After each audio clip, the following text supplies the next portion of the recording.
अफगान सरहद पर कार्रवाइयां सिर्फ कलअदम, टीटीपी और गुल बहादुर खान ग्रुप के खिलाफ की गईं। दोहा मुज़ाकरात के पहले दौर में पाकिस्तान ने वाज़ेह कर दिया कि दहशतगर्दों के अफगानिस्तान से दाखिल होने के ठोस शवाहिद मौजूद हैं। दोनों ममालिक में बातचीत का दूसरा दौर कल होगा।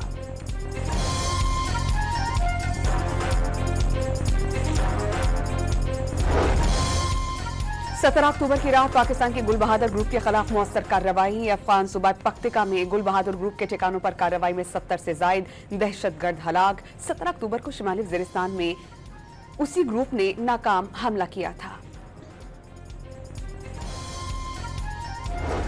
वज़ीर आज़म शहबाज शरीफ का मलाइशिया के हम मनसब से टेलीफोनिक राबता। अनवर इब्राहिम को अफगान सरहद की सूरत हाल से आगाह किया और वाज़ेह कर दिया कि पाकिस्तान अमन व इस्तेहकाम चाहता है, लेकिन अफगान सरजमीन से दहशतगर्दी का मुसलसल सामना है। 18 अक्टूबर को पीपल्स पार्टी को दहशतगर्दी का निशाना बनाया गया। दहशतगर्दी के खिलाफ पीपल्स पार्टी ने हमेशा आवाज उठाई। पीपल्स पार्टी रहनुमाओं की मरकजी मजलिस आमला इजलास के बाद न्यूज कॉन्फ्रेंस।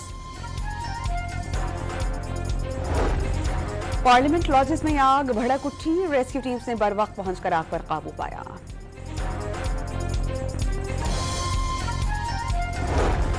सरगोदा में खातून को बस में हिरास न करने वाला पेट्रोलिंग पुलिस एहलकार गिरफ्तार। वजीर आला मरियम नवाज ने गिरफ्तार एहलकार की तस्वीर सोशल मीडिया पर जारी कर दी।